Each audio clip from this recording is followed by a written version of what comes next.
এই লেন্সের উপরে কর কমিয়ে দিয়েছেন, অর্থাৎ এই চোখের ছানি অপারেশনের খরচ কমে যাবে। এতে আমরা এই কর্মসূচির মাধ্যমে 10 লক্ষ মানুষকে ছানি অপারেশন করানোর পরিকল্পনা গ্রহণ করব।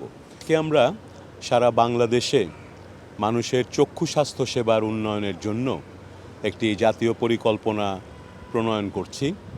সেই কাজটি করার ক্ষেত্রে আমাদেরকে সহযোগিতা করার জন্য আজকে ইংল্যান্ড থেকে এসেছেন আন্তর্জাতিক চক্ষু সংস্থাগুলোর যে platform IAPB, international agency for prevention of blindness.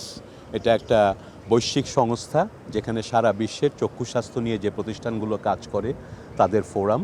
এই আইএপিবির সিইও তিনি এসেছেন, মাননীয় প্রধানমন্ত্রীর সঙ্গে তিনি দেখা করেছেন।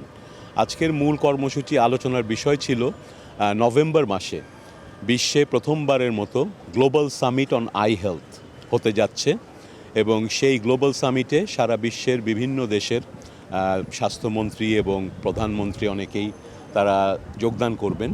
আজকে আইএপিবির পক্ষ থেকে আমাদের মাননীয় প্রধানমন্ত্রীকে সেই গ্লোবাল সামিট অন আই হেলথে আমন্ত্রণ জানানো হয়েছে।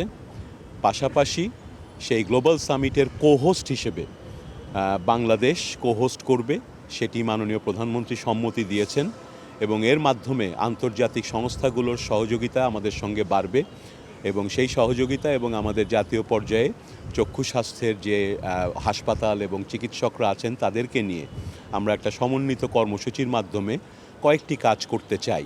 1 নম্বর, বাংলাদেশে প্রায় 10 লক্ষ মানুষ ছানি অপারেশনের অভাবে দৃষ্টি প্রতিবন্ধী কিংবা অন্ধ হয়ে আছেন।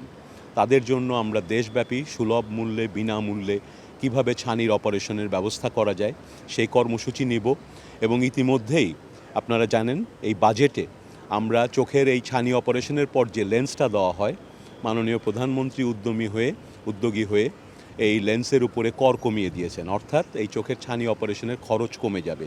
এতে আমরা এই কর্মসূচির মাধ্যমে 10 লক্ষ মানুষকে ছানি অপারেশন করানোর পরিকল্পনা গ্রহণ করব।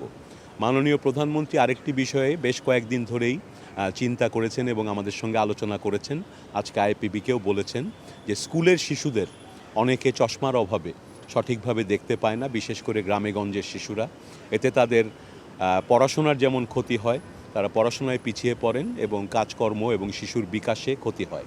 তিনি বিশেষভাবে আইএপিবিকে অনুরোধ করেছেন এই শিশুদের চোখের চশমা এবং চোখ পরীক্ষার জন্য আমরা যদি কোনো কর্মসূচি নেই সেখানে তারা সহযোগিতা করবেন এবং আইএপিবিও আশ্বাস দিয়েছেন তারা বিভিন্ন সংস্থার মাধ্যমে এ কাজে আমাদের সহযোগিতা করার চেষ্টা করবেন।